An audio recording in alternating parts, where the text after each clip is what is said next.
Goeienaand, daar sy, dis Country Kollig, dis Dinsdag aand en vanaand het ons 'n spesiale gas hierso vanaand saam met ons. Ons gaan 'n bietjie met Nico Boyse gesels en ons gaan 'n bietjie uitvind rondom sy musiek. Maar voordat ons by daai musiek uitkom, kom ons vind eers uit wie is Nico Boyse. Nico, lekker om saam met jou te kuier. Baie dankie dat jy bietjie vir ons tyd gemaak het om met ons te gesels hier op Country Kollig. Goeienaand Jimmy, baie dankie vir die geleentheid. Altyd lekker om bietjie vir 'n oomblik rustig te sit en te deel met wat aangaan. Hardloop so rond. Ja. Maar ja, dis lekker om by julle te wees en baie dankie vir die voorreg. Daar sê. Nico, kom ons begin. As 'n jongeling, waar het jy groot geword in die wêreld? Ek is nog altyd woonagtig in Kenton Park. Ek is hier gebore, soos hulle sê, gebore en gelaat staan. Ja. In die sin van die woord. So ek is in 77 gebore in Kenton Park Hospitaal wat nou blykbaar spookhuis is. O, ja, Iets van daai ek lyn. So nee, ek is nog my hele lewe lank in Kenton Park, hier groot geword, skool gegaan. Maar ja, dis waar my musiek liefde ook begin het. Ja. Daar was nog altyd liefde vir musiek, maar ek dink ou besef nie altyd tot jy dit begin doen wat se liefde jy vir dit het nie. Ja. Nou Nico, sê gou vir ons laerskool, watter laerskool was jy gewees?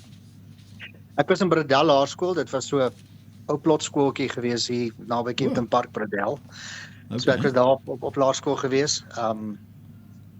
Kaalvoet, elke dag skool toe, daai tyd kon ons nog kaalvoet loop en ons kon nog huis toe loop na die tyd. Kattekwaad aanjaag en daai goedjies. En Dis net 'n klip gooi van waar ek nou bly. O, is dit? Okay. En Ja. Sê gou vir my, was jy sportief op skool gewees, op laerskool? Want ek weet mos die onderwysers druk mos 'n mens mos maar altyd in 'n ding in. Of jy nou wil of nie wil nie, jy het nie regtig 'n keuse as jy so jong laat is nie, jy weet. So was dit maar dieselfde met jou gewees? Ja, ek was nog nooit regtig sportief in die sin van die woord nie. Ek was 'n klein maar ouetjie gewees. Die skaam teruggetrokke ene. So ek het op skool maar laerskool het ek maar klein bietjie rugby gespeel. Bietjie tennis gespeel, ek het landloop gehardloop. Okay. Dis waar ek dink die lang asem vandaan gekom het. Ja. Maar nooit weet in die kollig of in soos daai tyd se klik soos wat hulle gesê het nie. Ek was mens op my eie gewees. En wat so aktiwiteite het jy beoefen? Ek meen, wat het jy weet, baie mense hou van visvang. Was dit iets wat jy ook maar gedoen het daai jare? Ja, visvang, vissery. Dit was net anders daai tye. Ons was vryer om goed te kon doen. Ja, en jy kon dit doen, ja. En vrylik rond te beweeg. Ons was nie gelukkig het ek op 'n plot groot geword, so daar was altyd iets om te doen. Dit was die boomhuis en dit was die hoenderhok en dit was daar was altyd iets aan die gang gewees. So ja, dit was baie lekker kinderlewe in die sin van dit was buite, dit was nie in die stad nie. Okay, fantasties. En toe beweeg jy nou natuurlik aan hoërskool toe. En hoërskool was neem ek aan maar in dieselfde area gewees? Ja, hoërskool was ek in Benoni in die ou Noordoosrand hoërskool. Ja. En ons was toe nou die eerste matrieks na die skool gekombineer het met 'n laerskool Excelsior. Toe word dit gekombineerde skool Noorderlig. So in 96 was ons eerste matrieks van die gekombineerde skool gewees. Ja. En daarso het ek het nie op hoërskool rugby gespeel nie. Ek het maar tennis gedoen en ek het skuifskiet gedoen. Jy weet daai tyd het ons nog Woensdae die bruin army klere aangetrek vir kadetdag. Dis hy. Onthou dit nog so goed en dan het ek betrokke geraak by die skuifskiet en ek het baie goed daarmee gedoen. Ek het net voor SA's in standaard 9, maar die ou standaard 9 het ek uitgeval. By die SA's, so ek het nooit my SA klere gekry nie. En in my matriekjaar het ek maar meer betrokke geraak by die revue en by die CSV. Ek was 'n leerlingsraad ook gewees daai tyd. En ek het ook die junior span van die skuifskiet afgerig in my matriekjaar of gehelp, so ja. Ja. Okay, so jy daarom maar rugby in daai klas van goed was toe nou heeltemal taboe. Ek meen dit was nou maar hoërskool was dit nie iets wat jou getrek het nie. Nee, nie op hoërskool nie. Ek was te dun en te min, hulle sou my gebreek het. Dis jy gesnak het. Ek was 'n kwart van die mens wat ek nou is. Nico, toe maak jy nou natuurlik nou klaar met jou skool. Wat het jy toe gedoen? Want ek meen dit is mos nou maar 'n tydperk waar mense nou mos eintlik voor dit besin jy nou oor wat jy gaan doen as jy nou klaar is met skool. Werksgewys. Wat het jy toe dadelik gedoen na skool? Ek het gedurende skool het ek het kelnerwerk gedoen oor naweke. Ja. En ek het ook by eksotiese voëlpark gewerk van seker standaard 7 af, standaard 8 af. En ek het daar, toe ek uit skool het hulle my obviously 'n permanente pos aangebied en ek was in daai bedryf gewees vir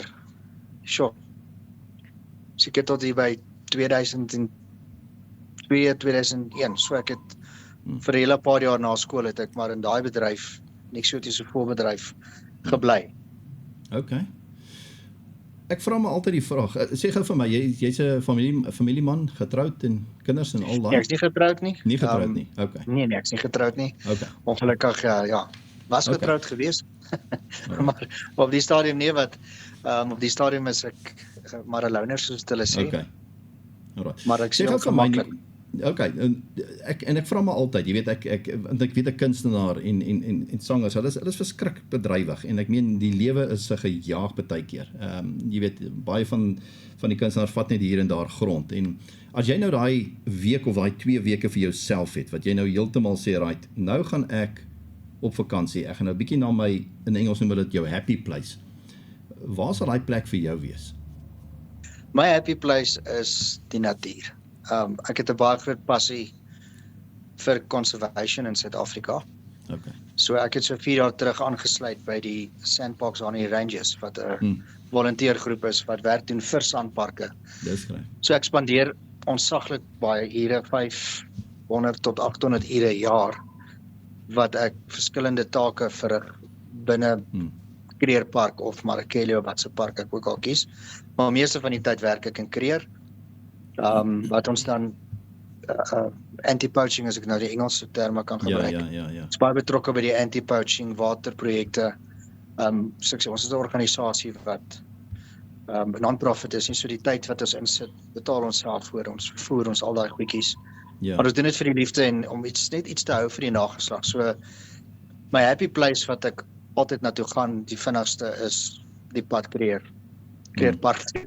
En dis waar ek en ek het al heel wat daarop bereik. Dit is 'n groot deel van my lewe op die oomblik. So 3 jaar in 'n ry het ek op nasionale vlak en provinsiale vlak en regional vlak het ek toekennings ontvang vir die werk wat ek daar verrig het. So ja, daai is my ultimate happy place. Dis omtrent al wat ek doen. Sê gou vir my Nico, is jy 'n seemens? Nie baie groot een nie. Ek was so 'n paar dae terug vir 10 dae in die Kaap, maar dit was om op te neem en dit was so 'n bietjie 'n paar plekke besoek. Ek hou van die see en Kaapswater is maar net te koud. Dit het ek weer eens besef. Ons gaan Desember bietjie Natal toer, so dan gaan ek 'n bietjie tyd hê om weer die Suidkus en die Natalkus te beleef met sy warmer water. Maar nee, ek verkies die bos bo die see. Was dit? Okay, so jy's nou een van daai, want dit was my volgende vraag gewees.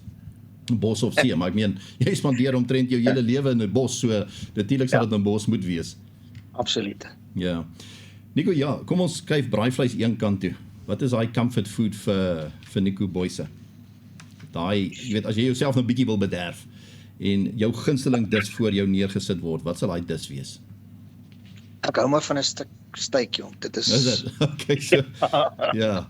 Stuk steak in Afrikaner, ja, jy kan mos nou nie sonder die vleis doen nie. Ja, 'n stuk steak en 'n skaapchoppie. Okay. Werk altyd goed uit met 'n aartappel gereg of iets in daai lyn. So ja. En 'n bietjie is jy bietjie van 'n spicy mens of nie regtig nie, hou jy nie van 'n bietjie kos met 'n bietjie van 'n byt nie? Ek hou van warm goed.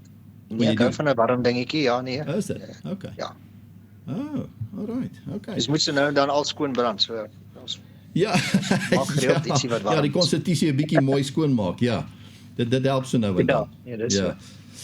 Vertel gou vir my Nico, die wat jy nou gepraat het van dat jy nou by sandparks en goeters betrokke is. En ek wil nou vra, is daar 'n groot probleem wat stropery en daai klas van ding aanbetref? Want jy weet baie keer dan lees 'n mens van 'n artikel en 'n mens vergeet so vinnig daarvan. Maar die impak wat dit natuurlik het. En jy wat nou daarmee te doen het, sien jy dit daar, en ek praat nie nou net spesifiek van renosters nie, ek praat nou maar oor die algemeen. Is dit 'n probleem veral in die Kreer Wildtuin? Jimmy, dit is 'n baie groot probleem. Dit is regtig 'n baie groot probleem. Ek het hede omtrent 40 strik naweke gedoen wat ons strikke uithaal in die kreer. En ons areas wat ons op weet konsentreer. En dit gaan op en af, maar die probleem is daar, die probleem is reg. Die probleem is reël, daar's so baie dinge wat sandparke probeer doen om dit te beveg. Ons is gelukkig in die posisie om te sê ons kan hulle help. Op 'n stadium het ek 2 naweke 'n maand weet gaan strikke uithaal wat ons fisies in die veld loop en strikke uithaal. En dit bly groot probleem en jy is heeltemal reg, dit gaan nie meer net oor die renosters nie. Ja, die renosters is nog 'n probleem, maar dit gaan oor vleis, dit gaan oor kos. Weet ouens word gevang, nie deur ons nie, maar ouens word gevang en dan as jy die persoon vra wat soek jy, my familie is honger. Ek weet nou hoe dis moeilik om so ou te convict of so ou toe te sluit, maar aan die ander kant is weet hulle breek die wet, hulle oortree op Dis 'n baie groot probleem en al wat ons kan doen is aanhou beklei daarteen. We're making strides as we go and we're achieving stuff as we go. Waarvoor ons altyd dankbaar is. Maar ek dink dit gaan nog 'n groot probleem bly vir 'n lang tyd. Ja. En sê gou vir my die mense wat nou is dit mense wat oor die grens beweeg of is dit mense in Suid-Afrika wat dit ook doen of waar is dit maar? Dit is oor die grens ook. Dit is oor die grens ook, maar ongelukkig is baie in die binneland. Is dit? Soos ons weet is daar heelwat dorpies en gemeenskappe op die veral Kreerwiltuin. Dis maar waar die groot probleem is. Ja. Daar's baie gemeenskappe wat op die heininge bly, langs aan die wildtuin bly. So dit skep die probleem. Hulle beeste moet voerplek kry, die gemeenskappe moet eet. Daai tipe goeders. Dis hoekom die werk wat ons doen is nie net om dit te beveg nie. Ons raak ook betrokke met die gemeenskappe. En ons probeer hulle isoleer en bewusmaking doen van wat aangaan en hoe verkeerd dit is. Ja. Okay. Nou ja, daar sê dit is dan Nico Boyse wat bietjie gesels oor wat hy nou doen as musiek nou nie betrokke is, maar net na die breek gaan ons 'n bietjie met hom gesels oor die musikant Nico Boyse. Ons gaan bietjie met hom gesels en uitvind waar dit alles nou vir hom begin het en dan vat ons dit van daar af. Ons is nou weer terug hier op Country Kollig. En ons is weer terug hier op Country Kollig. Ons praat hierso met Nico Boyse en ons gaan 'n bietjie meer gesels oor sy musiekloopbaan. Nou Nico, jy het net so vlugteliks gepraat oor waar dit alles vir jou begin het, maar jou kinderjare in Kempton Park. Hoe het dit jou liefde vir musiek beïnvloed? Ja, daar is altyd 'n snaakse storie wat ek vertel. En my ma herinner my nogal gereeld aan dit. Ek onthou as 'n klein seentjie, daar was nie baie sangers in die land wat toer en in die dorp kom optree en so aan nie. Maar daar het 'n sanger sy verskyning gemaak op daai stadium en dit was Wyle Bless Bridges.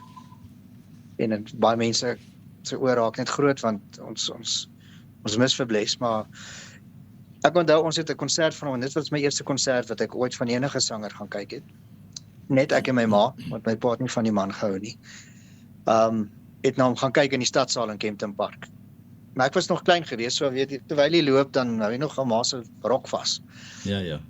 Die hele vertoning gekyk en tot vandag toe kan sy en ek onthou toe ons op die trappie staan van die stadsaal in Kempton Park.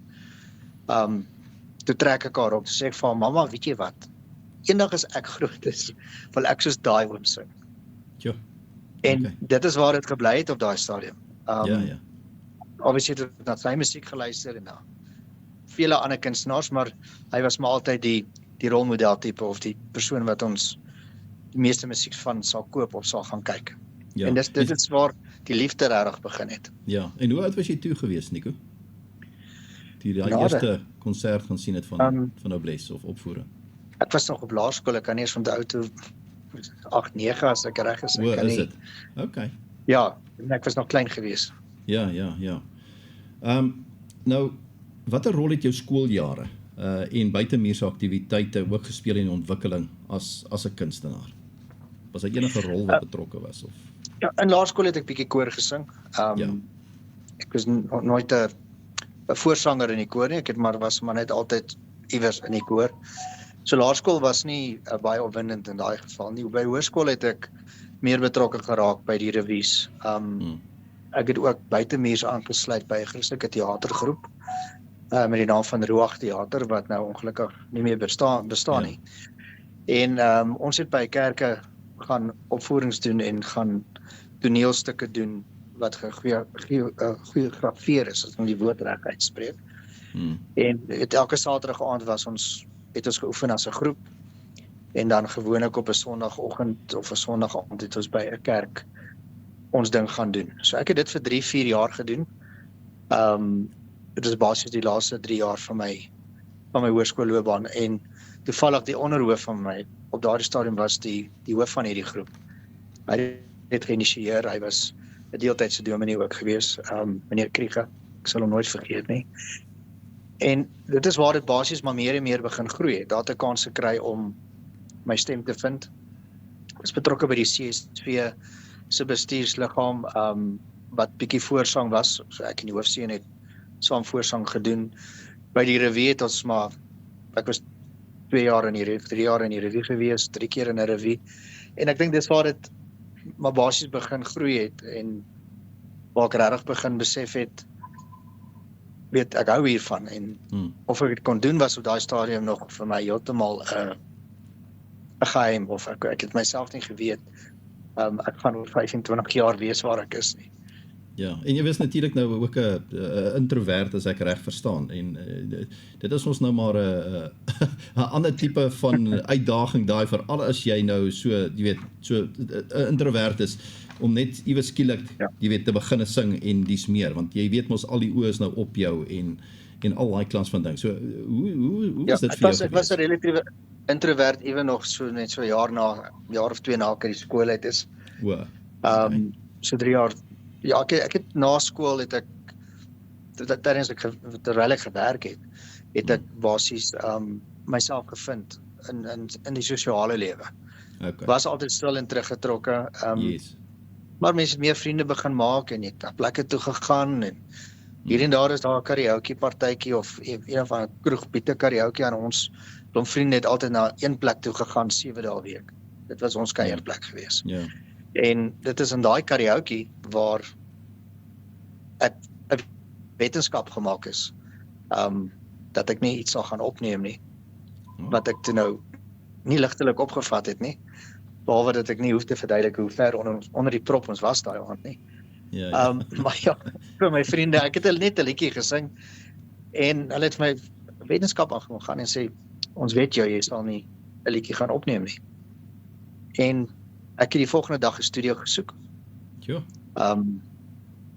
Toe kry ek 'n studio in Johannesburg, wat nie te duur was nie. Ek onthou ek het nog geld gaan leen by die bank om die eerste serie op te neem. Ek weet nie wat het my vergewe om dit te doen nie. En dit was in 1999 gewees. Net het waar dit basies als begin het. Nee, jy het gepraat, jou vroeë inspirasie was natuurlik op Les Bridges gewees en ek is seker hy het baie mense geïnspireer met sy musiek en jy weet, die regte gentleman gewees, soos wat almal hom nou maar geken het. Was daar ander inspirasies in jou lewe gewees wat kunstenaars aanbetref op 'n jonger ouderdom? Daar was so baie gewees. Suid-Afrikaners is daar obviously menigte country sangers waarna ek opgekyk het. Die dames Annelie van Rooi en Rina Hugo, daar so baie. Maar oorseese ouens het ek wat opgekyk na die Neil Diamonds, die Celine Dion's, Andrea Bocelli's, weet, daai tipe, daai genre as ek dit so kan stel. En dit was 'n groot inspirasie. Ek het die geleentheid gehad ten minste om vir Neil Diamond 1 keer in my lewe op 'n verhoog te sien. Maar dit is al 10 jaar in my loopbaan, maar nietemin. So ja, dit is, ek het altyd gesê ek sing waarna ek luister, waarvan ek hou. En dit is ook my musiek gekies het oor die jare en gelukkig vir my het dit aanklank gevind by die mense wat my volg. En wat my ondersteun het. Wat 'n waardevolle lesse het jy uit die tyd wat jy in Ruach teater was geleer? Sekerlik moes daar ook maar 'n paar lesse gewees het wat jy geleer het daaruit. Ek het daar altyd geleer mens kan goed doen wat jy nie dink jy kan doen nie.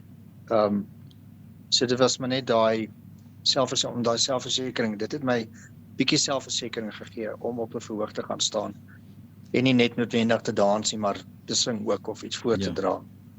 So die lesse wat ek daar uitgeleer het, obviously was dit 'n groot deel van Christendom wees. Wat baie mense partykeer nie oor wil praat nie, maar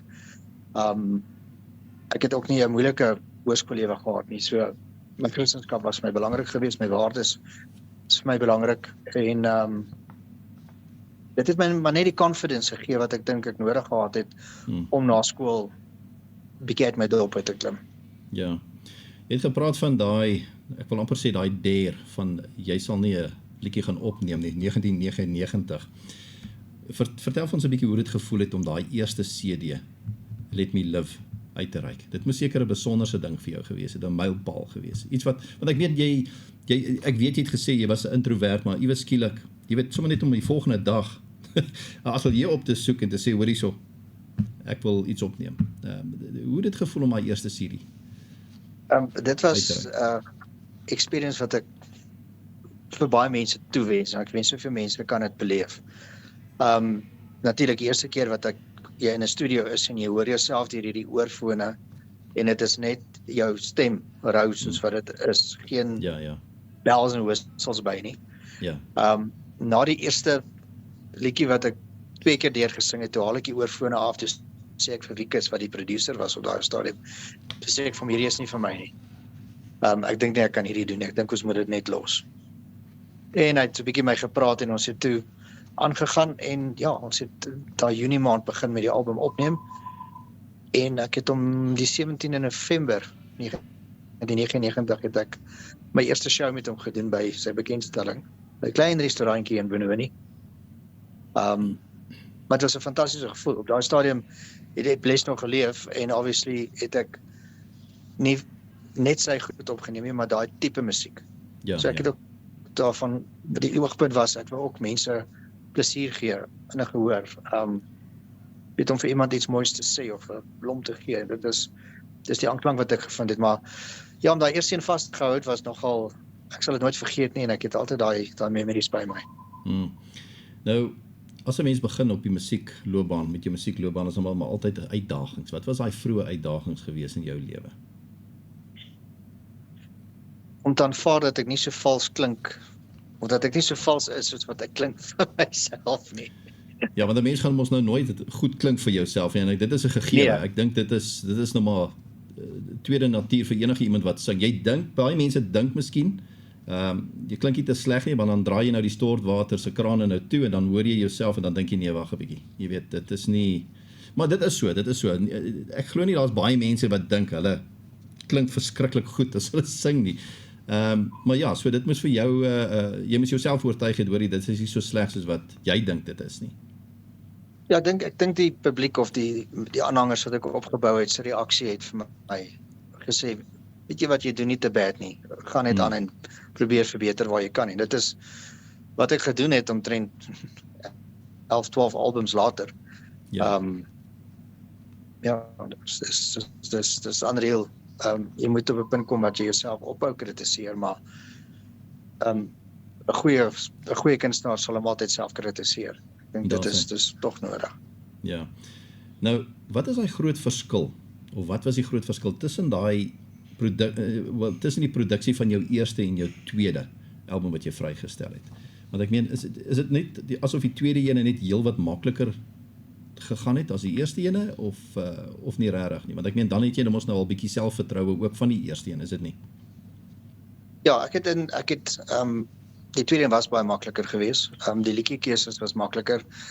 In daai stadium, 'n paar maande na ek begin het, is Bless oorlede. En daar was skielik, half 'n void in die mark.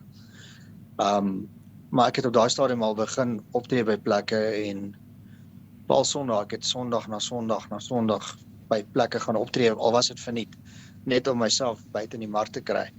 Toe ons die tweede album gedoen het in 2002, ekskuus. Was dit baie makliker. Dit was by dieselfde ateljee gewees, maar ek het met die kans gekry om met ander kunstenaars en opkomende nuwe mense te werk. So dit was makliker. Die tweede een dit was vir my ook 'n bietjie meer deurslaggewend en ek het heel wat met hom bereik. Ja. En watter oomblik sal jy sê uit jou vroeë musiekjare staan vir jou steeds uit? Ek dink dat ek altyd myself was. Dat ek baie mense sal sê, maar hy sing nou weer die eense liedjie, maar hy sing dit nou nie soos die persoon het gesing het nie. En ek het altyd van die oogpunt van, ek wil nie soos iemand anders klink nie, of doen wat ander mense gedoen het nie. Ek het gedoen wat vir my gemaklik was. Ja. So ek het myself die kans gegee om op 'n verhoog te klim met 'n mooi baadjie en 'n bos blomme. Daar's ouens wat dit voor my gedoen het. Ek het dit ook maar gedoen. En dis hoe mense my leer ken het. Op 'n stadium het mense my gesê, "O, jy's die man met die baadjies," want ek het so 7, 8 verskillende baadjies gehad by elke show. Okay. Dis maar hoe ek gegroei het, tot ek my eerste groot album opgeneem het. Ja, ja. En nou, 'n Girl van Mosselbaai. Wat dink jy was dit bygedra tot daai groot sukses van daai spesifieke treffer? Girl van Mosselbaai het ek na 'n ander studio gaan soek. Op daardie stadium het ek 'n bemarker, bestuurder. Ek het 'n platenmaatskappy gesoek wat bereid was om 'n kans te vat op my. En ek het toe aanklop gedoen by Ian Bossert. Daai stadium was dit Europe Africa Music gewees, waar Nadine ook was op daardie stadium. En ek het hom gaan sien met my 2 albums en ons het lank gesels en hy het vir my gesê, kom ons doen ietsie nuut en vars. Maar ons het nie 'n kontrak gekry by 'n platenmaatskappy nie. Ek het net na hulle toe gegaan om die produksie te doen. Dit hy tussen my en hom het ons die liedjies begin sif en ons het begin kyk na wat se mark wil ons kyk. Toe het ons besluit ons gaan nog steeds doen wat ek van hou, van die ouer goeters, maar nuwe baadjies. Die Girl van Mosselbaai is nie 'n oorspronklike liedjie van myself nie. Dit is 'n Anton Meiberg liedjie wat 'n paar jaar voor dit in 2000 al uitgekom het. En toe ons die liedjie hoor, toe sê ons, kom ons doen hom net anderste. En dit is ons titelsnit van die album. En ek het opgeneem en die album het net voor hy uitgekom het, toe het ons 'n kontrak gekry by EMI vir management en licensing en om die album uit te bring. So ons het klaar die produk gehad, wat goed genoeg was op standaard dat maatskappye soos EMI dit aanvaar het. En dit was basies my kickstart in 2004 in die musiekbedryf. Vertel vir ons 'n bietjie oor daai ervaring by EMI, want dit is mos nou maar een van die groot musiek etikette, as ek dit so kan stel. Ja. Dit is, ja, as mens in hulle, of in daai jare, as jy in hulle kantore loop, daar's hierdie stigma van musiek, en van sterre. Weet jy, is die foto's en die goue plate teen die mure. So dit was regtig 'n plesier om saam met hulle te werk. En hulle het vir my baie gedoen op daardie stadium. Ek sal altyd onthou wat hulle vir my gedoen het, maar ja, ongelukkig mense beweeg aan, die bedryf het ook so verander. So van hulle vergaan, van hulle bly, van hulle word oorgekoop. Maar dit wat hulle my gebied het op daai stadium om in my loopbaan in te kom, ek weet met daai album was ons op menigte radiostasies top 10 met verskeie liedjies vir baie lank. Ja. Nico, wat dit was regtig my deur. Ja, ekskuus, gaan maar aan. So dit was regtig my deur. Dit is my deur en my trapie om te sê die musiekbedryf, hier is ek nou. Ja. En jy was natuurlik op toer geweest, maar tussen 2005 en 2010, wat se ervarings op toer dink jy het jou die meeste gevorm? Want dit is mos nou maar 'n ander tipe belewenis is om op toer te wees. En om lewendig voor mense nou op te tree. So wat se ervarings dink jy staan vir jou uit in daai spesifieke tydperk? Ek dink die mense wat ek ontmoet het op my pad, plekke waar ek opgetree het, het ons party weke van 'n Woensdag tot 'n Sondag 7 vertonings gedoen in 4 provinsies. So daai stadium was regtig, ek noem dit die goue jare van my loopbaan. Ja. Want ek dink 2 jaar in 'n ry het ek oor 300 vertonings gedoen as 'n kleiner kunstenaar in die bedryf, nie as 'n baie groot naam nie. En dit was my lekker. Ek het op kleiner plekkies opgetree, maar dit het vir my dis my lekker om met 'n kleiner gehoor te werk, wat ek meer kan iets deel, weet, in plaas van 3-4 duisend mense wat voor my sit en ek kan nie die feitery van vooraf eers sien nie.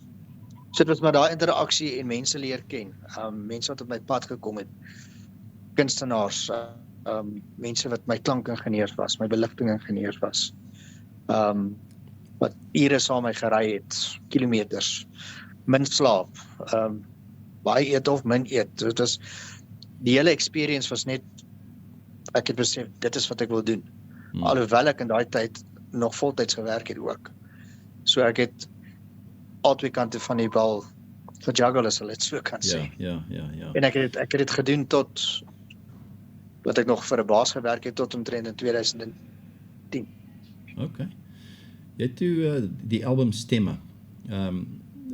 Daai spesifieke album, hoe dink jy het jy gegroei as kunstenaar deur daai album Stemme, want dit is mos nou 'n besonderse album wat jy vrygestel het. Stemme het ek ook by Europe Africa gedoen, onder hulle eie label. Ek wou net iets gedoen het van musiek wat ek regtig geniet. En die liedjies wat daarop was, soos Gypsy Woman en The Gambler en Quando Quando en daai tipe goeders. Dit was regtig musiek wat by my aanklank gevind het, wat lekker was van dit, aand wat ons die serie vrygestel het ons het gedoen met 'n live band. En dit was die saal was uitverkoop. Dit was net, daai was my spesiaal, want ek kon iets doen wat ek wou doen. Ek kon dit met 'n band doen, en ek het die ability gehad, vocally en met my persoonlikheid, om te sê, ek het vanaand 'n vol saal mense getrek met 'n band om 'n nuwe CD uit te bring. So dit was my 'n baie lekker album. Ek dink ons liedjies sou daar was goed geweest, en dis hoekom mense hom geniet het. Want is daai ouer liedjies wat die mense tot vandag toe nog voorvra. Ja. Nico, hoe benader jy die skryf van nuwe liedjies? Want dit is mos maar, daar moet inspirasie van iewers afkom. En dis mos nie sommer enige iemand wat kan skryf nie. Ja, ek het nog altyd gesê ek is nie 'n skrywer nie, ek is 'n sanger. Ja. So ek het in my hele loopbaan het ek 1 of 2 goedjies self geskryf. Maar verder het ek mense leer ken wat kon skryf. Ons het fantastiese skrywers in ons land nog altyd. Ja. Ek dink net daar's nou meer van hulle uit in die openbaar as wat daar was. Veral met die experience wat ek nou gehad het, wat ek seker later oor sal gesels. Maar ek het nie self baie geskryf nie. So meeste van my albums en my opnames was, my eerste paar series was coverweergawes van ander liedjies. Hier en daar het ek 'n nuwe liedjie begin insit. 'n vriend van my van Helspruit wat 'n musikant was, het mooi geskryf. So ek het al 'n hele paar van sy goedjies opgeneem. My laaste groter album wat ek gedoen het was, die titelsnit het hy geskryf. So skryfstyl ek self nog nie baie nie. Ek het My Hart Vat Vlam het ek self geskryf na 'n break-up in 2010 se kant. Toe het ek die liedjie geskryf, My Hart Vat Vlam. Die woorde het net by my opgekom, ek het dit kom neerskryf. Ek het dit na die studio toe gevat en ek het dit gaan opneem en toe het ons 'n album daarvan uitgemaak. En dit waar van Hart Vat Vlam vandaan gekom het. Ja. Wat se elemente probeer jy altyd in jou musiek vasvang? Ek dink meeste liefde omgee. Is tog so belangrik, 'n mens moet kan sê hoe jy voel, en ek dink musiek is seker een van die beste maniere hoe mens kan sê hoe jy voel. Maar dit het later in my loopbaan het ek meer my musiek begin gebruik om my gevoelens te betoon of my gevoelens te wys. Solank mens 'n liedjie het wat vir iemand 'n plesier kan wees of iets kan beteken of 'n goeie herinnering opbring. Ek vat byvoorbeeld Toy Train, wat die eerste liedjie is wat ek opgeneem het. Na 3000 vertonings sing ek hom nog steeds eerste op al my vertonings. En die liedjie vind by my aanklank van dit was een van my pa se gunstelinge. En hy is nou nie meer met ons nie, van 2018 af nie. Maar ek probeer altyd iets sing wat mense 'n goeie herinnering kan gee. Of hulle herinner van iemand in hulle lewe, huidig of wat nog steeds daar is. en die liefde wat daar tussen mense is, tussen vriende is en tussen mense net in algemeen in die mensdom is. En sê gou vir my, dit sluit seker aan by wat jy nou net gesê het, maar jou inspirasie om nuwe projekte aan te pak, waar kry jy dit vandaan? Of gaan dit maar oor die boodskap vir die mens daar buite en die impak wat dit op hulle het en dis meer? Ja, soos die jare aangegaan het, daar's meer en meer kunstenaars, word ouer, sal kom nuwer mense jonger mense in wat ander dinge doen, wat meer aanklank vind. So ek het van 2012 af het dinge bietjie begin stadiger gaan. Ek het minder vertonings begin doen by plekke wat ek as ongewenst gesien het, of as ek nie up to dit was nie, het ek eenvoudig net nie gaan die optrede gevat of die bespreking gevat nie. So die inspirasie was nog steeds daar, maar in daai tyd het ek ook besef, se musiek, party van ons se musiekloopbane het net so lank 'n rak lewe. Ja. So ek moes kyk na my lewe vorentoe en waartoe ek gaan. En dis hoekom ek vir myself begin werk het in 2012, na ek ingedoen is deur 'n goeie vriend wat ek voorgewerk het, wat sy kind ook in die bedryf was,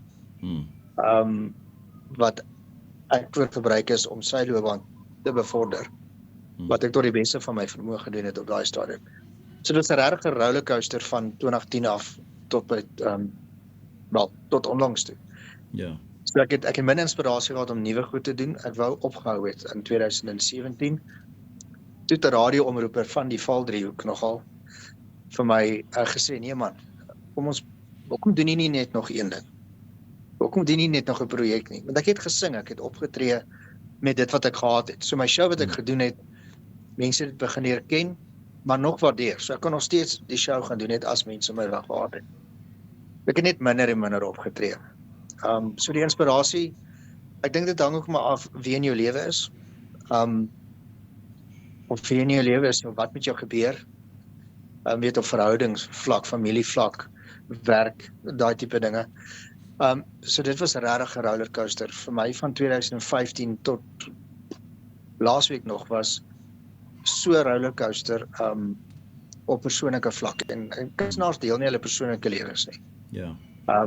Iemand het vir my gesê in die week wat ek net random mee gesels het, is iemand wat ek ken, het my gesê maar gesels met iemand oor dinge, want jy's iemand wat nie praat nie. Was nog nooit iemand wat gepraat het nie. Ja. Maar ou leer om uit te reik na mense toe. So ek het 2017 uitgereik na 'n persoon wat in die bedryf was wat opnames gedoen het, waar ek die album gedoen het, moet my nooit laat gaan nie. So ek het my vriend Henry John gebel en sê, skryf vir my 'n Hemel weet, of skryf vir Nico 'n liedjie. En hy toe nou, moet my nooit laat gaan nie, gaan skryf, plus nog 2 ander liedjies op jou album, en ek het weer ouer goed gevat en op daai album gesit. So dit was 'n nuwe projek, dit was 'n nuwe uitdaging, en ek het begin optimisties raak, en ja, dit het gewerk op daai stadium, want ek het in daai jaar die album uitgebring, het was benoem vir 'n Guma vir daai album, ek het 2 country toekennings gewen vir die album. Dit het my weer 'n nuwe deur gegee in die bedryf, want ek het begin besef, jy raak nou die ou man in hierdie bedryf.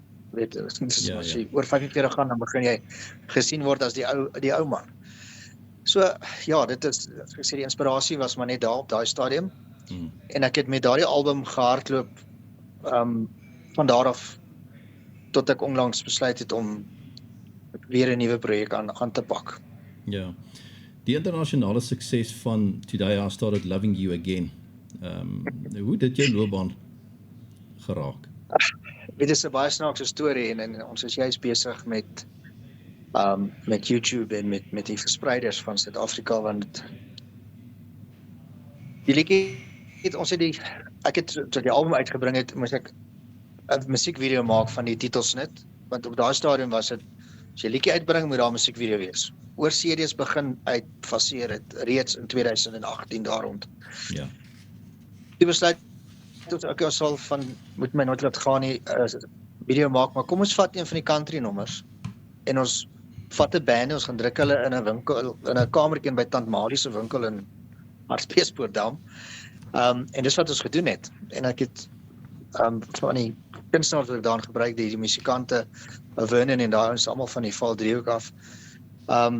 Ons het die video gaan doen die maandagoggend in 'n klein kamertjie van omtrent 4x4, 'n hele orkes daar ingedruk. Video opgeneem. Die middag later het ons die Afrikaanse ene gedoen op 'n plaas nie ver daarvan af nie. En ons het dit op YouTube gesit en gehoop ons gaan iets daarmee bereik. En die liedjie was stil. Daar was nie baie beweging nie. Alhoewel die album hier in Suid-Afrika goed gedoen het, het hy nie baie goed gedoen op YouTube nie. Tot omtrent hier by 2023. Toe gaan ek op my channel en ek sien, ja, skielik staan die ding op 50,000 views, waar hy laas maand nog op 1800 views gestaan het. Jo. So, 'n view word gesien as 'n stream, die oomblik as hy langer as 30 sekondes gekyk word. Ja. En dan, ons het toe net die video se link gaan post op country groepe, op Facebook. Dink ek in 5 of 6 country groepe en ek kan tot vandag toe onthou wat se country groep dit was nie. En waar ons nou staan, is die liedjie op 5.6 miljoen views. Sure. Wat hy opgetel het in die laaste 2 jaar, so 2,5 jaar. So, dit is, ons het gedink, okay, Suid-Afrikaners het wakker geword, maar het is agtergekom, dit is, hy het in die Oseese mark baie goed gedoen. Wow. So hy is net hierdie jaar in 57 lande gestream. Sure. Wat vir my great was, ek het nie iets gedoen met die liedjie in my eie land nie, maar ek kon wel iets bereik daar buite. En soveel mense, en as mens gaan kyk na die comments, waarvan daar duisende is. En wat mense sê, hulle doen dit alwees in hulle taal, maar mense kan daarom translate. Ja. So, en dit het ons net laat besef, hierdie is ou, begin sing en jy wens, of jy hoop jy bereik daarom eendag daai goue plaat op die muur. Ek dink dit was maar die doelwit van 'n kunstenaar op daai stadium. En nou is ons op die punt waar ons actually agtergekom het, die liedjie, as jy die streams vat en hulle het 'n formule wat hulle om terugwerk, as dit op CD verkoop is gewerk het die liedjie nou al platinum en goud gegaan. Maar ons nou baie trots is, en dis nou die eerste platform wat ek iets sê daaroor.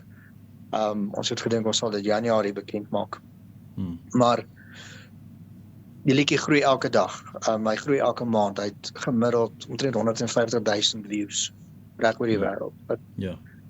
Wat was so, dis 'n ou klassieke liedjie van Merle Haggard wat so baie beteken vir so baie mense. So ek is baie trots op die liedjie. Dit was bo al my verwagtinge. Nooit gedink dat ek daai sukses met dit sal bereik nie. Wat se nuwe uitdagings wil jy nou in die toekoms verder verken? Want ek meen, jy kom nou al 'n lang pad saam. Maar wat is daar nog wat jy wil doen? Wat se nuwe uitdagings? Ek het begin van die jaar het 'n nuwe connections met 'n vriend gemaak wat vir my gesê het, hoekom sing jy nie meer nie? Hoekom sing jy so min? En ek het net eenvoudig vir hom gesê, daar's soveel nuwe kunstenaars op hierdie stadium. Daar's nuwe liedjies. AI is op die prentjie. Wat hierdie musiekbedryf totaal en al gaan verander. En mense wil nie die woord AI hoor nie, veral nie die kunstenaars nie. Toe ek sê, ek het nie om nog 'n klomp liedjies te gaan opneem wat al holrigery is. Dink ek nie is die goeie idee nie. Min het ek geweet, die vriend van my skryf verskriklik goed. En so 'n paar maande terug het hy vorendag gekom met omtrent 4 liedjies wat hy die woorde van geskryf het, die melodies en so aan. En my mond het net oopgegaan. En in daardie tyd het ek weer begin uitreik na mense toe. So, obviously op daai stadium ek is toen al lank al weg by Ian Bossert, hulle by Europe Africa Music. Hy was self uit die land uit vir 'n paar jaar. En hy is terug en hy's weer aan die gang en ek het hom gekontak en gesê, of kan ons nie 'n bietjie koffie gaan drink nie, want ons het oor die jare nog vriende gebly, die kontak was maar nog altyd daar. En die waardering vir waar ek was met my loopbaan en hoe dit verander het vandat ek by hulle was, met bietjie leiding en hulp. En ek het met hom begin gesels en hy het ook vir my gesê, maar let's give it a go. Dit ons besluit, want hy het weer 'n maatskappy aan die gang, IB Enterprises, wat kunstenaars bestuur en bemark, nie net bemark en so nie, maar bestuur, persoonlike bestuur ook doen. So ek het weer by hom volgeteken, saam met een of twee ander kunstenaars in die bedryf ook. Ek kan Marcia Morwetown het ook by hom geteken. Sy het ook haar comeback liedjie en video wat nou op die oomblik uit is, wat fantasties is.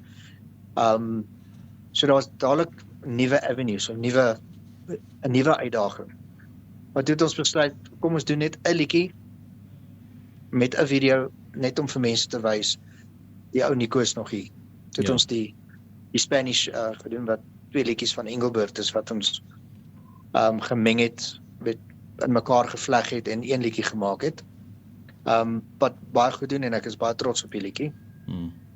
Maar toe sê ek, ons sal moet kyk na my demografie, ons sal moet kyk, waarheen gaan ek vorentoe? Ek kan nie die mark weer betree met 'n klomp ou liedjies, wat, soos ek vroeër gesê het, dalk al gehoor gery is nie. So ons het 2 van my vriende se liedjies gevat, en ons het dit na seker een van die beste producers in Suid-Afrika gevat, en ons het dit laasweek gaan opneem in die Kaap, by Werner Bekes, wat 'n fantastiese experience was.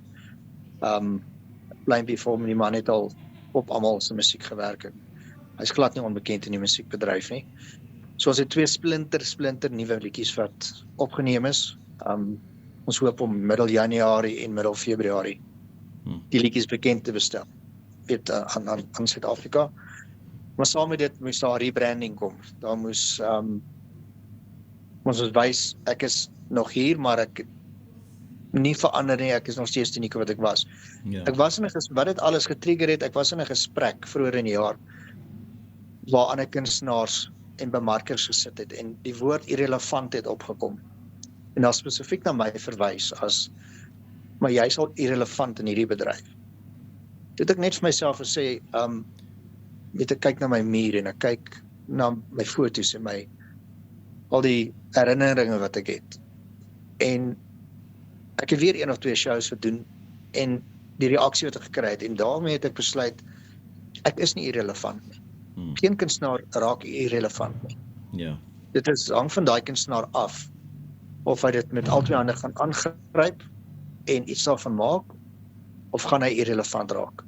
En ek kon net nie myself sien as 25 jaar insit in iets, en dan net te hoor, ek is irrelevant nie.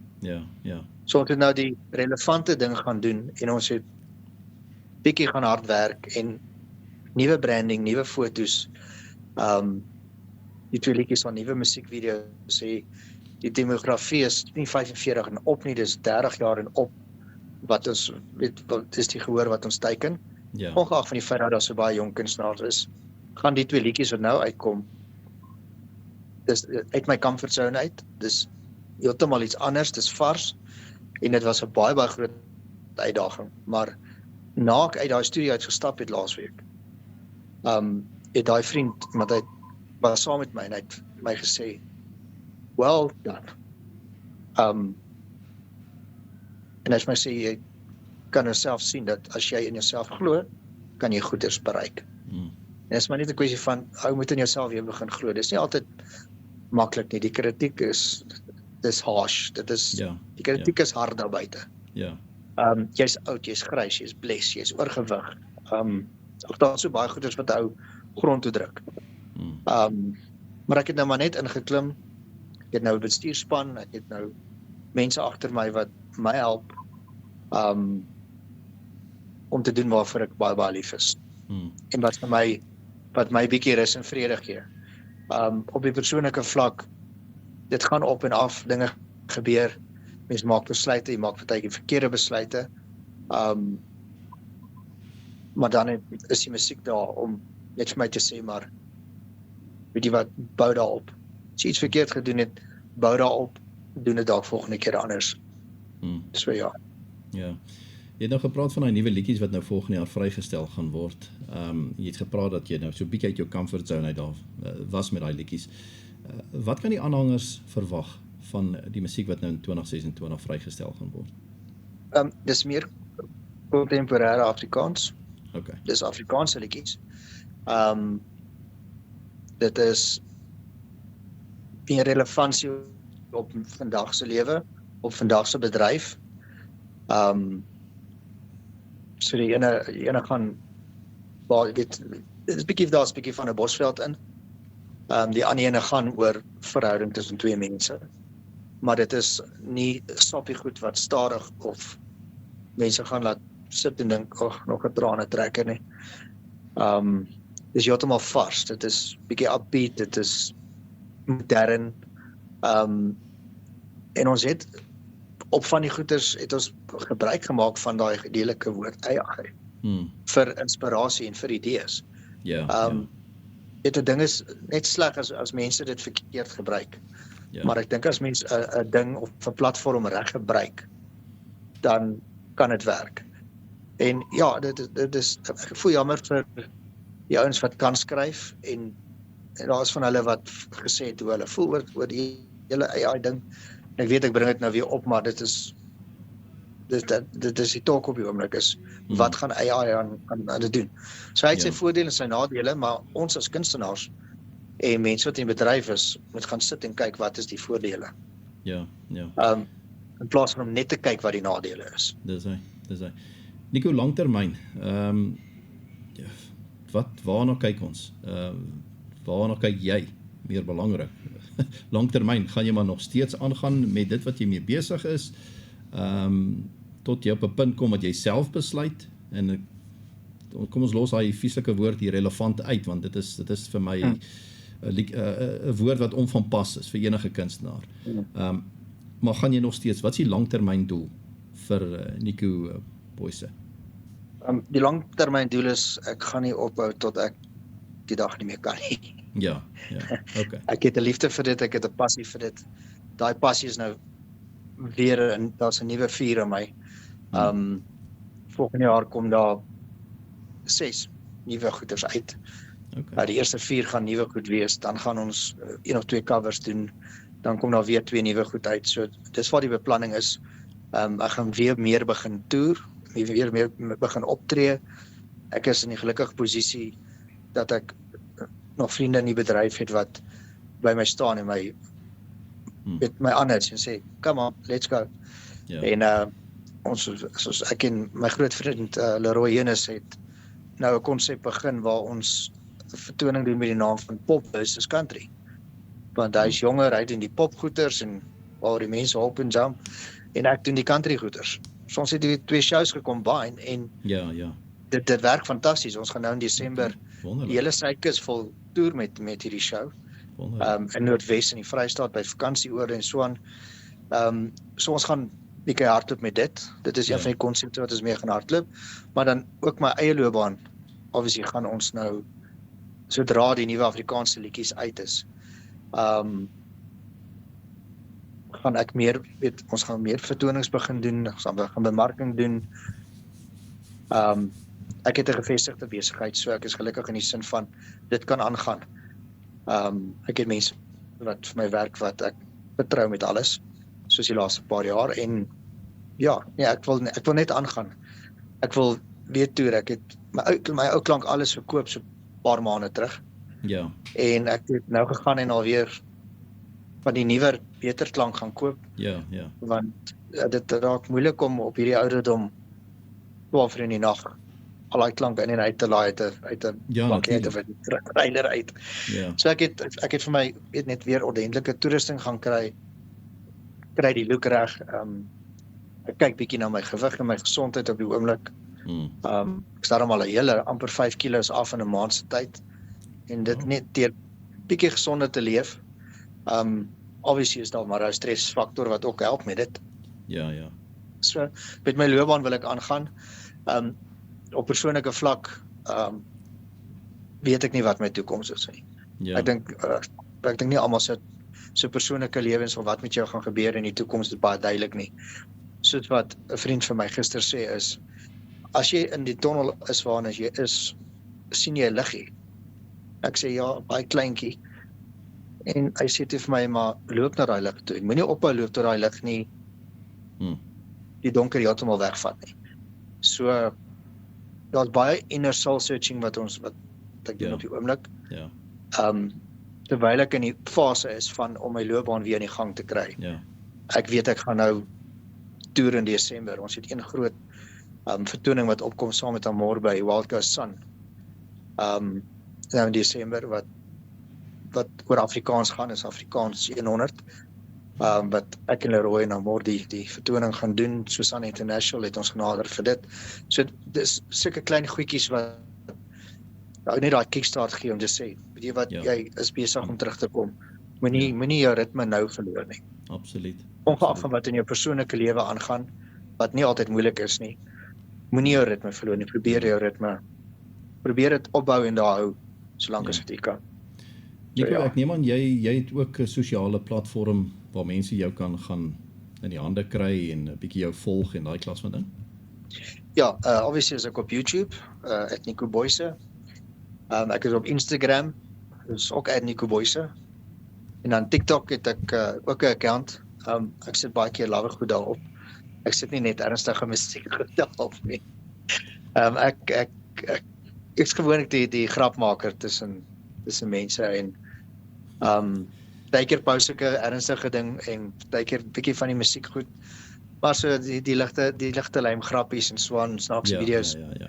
Maar ja, ek is op al die platforms is ek beskikbaar en dit sluit die digitale platforms obviously ook in iTunes, Spotify, Google. Mense moet net nie glo wat Google sê nie, ek is nie altyd korrek nie, maar ja. Ek is op alle platforms. Ek sê al mense sê vir my, hoe gaan ons jou in die hande kry? Ek sê ek net my naam en dit sal iewers opkom en jy sal my in die hande kry. Ja, dit is eintlik baie eenvoudig, ja. Daar is dit 'n maklike ding om te doen, ja. Ja, ek probeer baie aktief bly op van die platforms soos Facebook. En Instagram en Spotify en YouTube is ek probeer regtig aktief daar bly. Ja. So kom ons post en repost en ons check dinge en ja.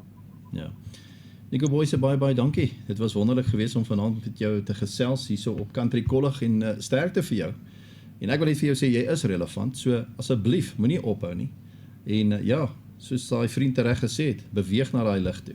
En bederf ons nog met baie musiek vorentoe en baie dankie dat jy tyd tersyde gestel het om bietjie met ons te gesels het hierso op VCR TV. Se Country Kollig program en ons wens jou net alle sterkte toe vorentoe. Baie dankie vir jou. Jim, ek moet vir julle sê baie dankie. Dankie vir die uitnodiging. Dit was regtig vir my lekker om bietjie van myself te deel. Ja. Wat mense my nie geleentheid voor kry en dan ook aan julle met VCR TV vir die werk wat julle doen en vir wat julle vir musikante en kunstenaars beteken. Vir baie dankie. Ek waardeer dit opreg. En ek sien daarna uit om die land te wys wat nog in my steek. Daar sê wonderlik. Dit was aan Nico Boyse gewees hier op Country Kollig. Volgende Dinsdag gesels ons weer met 'n ander kunstenaar. Maar onthou, jy kan van Nico gaan volg op die sosiale platforms, so net Nico Boyse en jy gaan hom in die hande kry. Nou ja, van my Jimmy, groete tot 'n volgende keer. Totsiens.